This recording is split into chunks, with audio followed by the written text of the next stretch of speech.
तालुक्यातील मौजे अंधोरी येथे पुण्यश्लोक अहिल्यादेवी होळकर मंदिर समिती व गावकऱ्यांच्या वतीने गेल्या 24 मे पासून अखंड हरिनाम सप्ताह व श्रीमद भागवत कथा ज्ञानयज्ञ सोहळ्याचे आयोजन करण्यात आले होते। यासाठी भागवत कथाकार श्री ह.ब.प. नारायण महाराज पालमकर यांच्या सुमधुर वाणीतून भागवत कथा वाचन करण्यात आले। याबरोबरच दैनंदिन कार्यक्रमात सकाळी 9 ते 11 पांडव प्रताप ग्रंथ, दुपारी 2 ते 5 भागवत कथा व रात्री 8 ते 11 हरी कीर्तन हे कार्यक्रम आयोजित करण्यात आले होते। शुक्रवारी दिनांक 24 मे रोजी महापूजा व पांडव प्रताप ग्रंथ आरंभ झाला। या सप्ताहात महाराष्ट्रातील नामवंत कीर्तनकार श्री ह.ब.प. राम महाराज खोरसकर, श्री ह.ब.प. भरत महाराज गुट्टे, श्री ह.ब.प. नागनाथ महाराज सुवर्णकार, श्री ह.ब.प. मधुकर महाराज गिरी नानजकर, श्री ह.ब.प. निलेश महाराज कोरडे समाज प्रबोधनकार, श्री ह.ब.प. रुपाली दिदी सवने परतूरकर व काल्याचे कीर्तन विजयानंद महाराज सुपेकर यांच्या कीर्तनांची सेवा आयोजित करण्यात आली होती।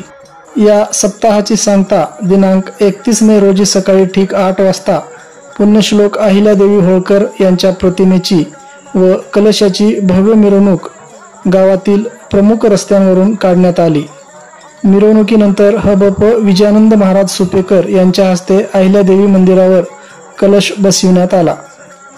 या सप्ताहात भाविक भक्तांसाठी अन्नदाते महादेव ईश्वर बैकरे, दत्तात्रय नामदेव वाघमारे, पंडित व्यंकोबा रड्डे, बापूराव नरसाप्पा सारोळे, महादेव मन्मथाप्पा डिगे, प्रफुल्लचंद्र निवृत्तीराव गुंडरे यांनी अन्नदान केले। तर सप्ताहाच्या शेवटच्या दिवशी म्हणजेच 31 मे रोजी समस्त ग्रामवासियांकडून महाप्रसादाचे आयोजन करण्यात आले होते। या कार्यक्रमासाठी अंधोरी गावातील लेकींना प्रत्यक्ष आमंत्रण देऊन बोलावण्यात आले होते। या कार्यक्रमाच्या माध्यमातून वर्षानुवर्षे दुरावलेल्या लेकी यांच्या एकमेकांच्या भेटीगाठी घडून आल्या। या कार्यक्रमाच्या संयोजकांनी गावातील 600 लेकींना साड्या वाटप करून त्यांचा सन्मान केला। या कार्यक्रमाचा पंचक्रोशीतील भाविक भक्तांनी मोठ्या संख्येने उपस्थित राहून लाभ घेतला। या कार्यक्रमाच्या यशस्वीतेसाठी गावातील तरुणांनी व ग्रामस्थांनी प्रयत्न केले।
सगळ्याला तुमचे काढा काहीतरी संस्थेमध्ये सगळ्याला होती यज्ञ संस्था पहिली ब्राह्मण चांगले यज्ञ कुंड चांगलं साधाचं बनाव चांगलं आणि मग बनणारे चांगलं ओम गणानंदवा गणपती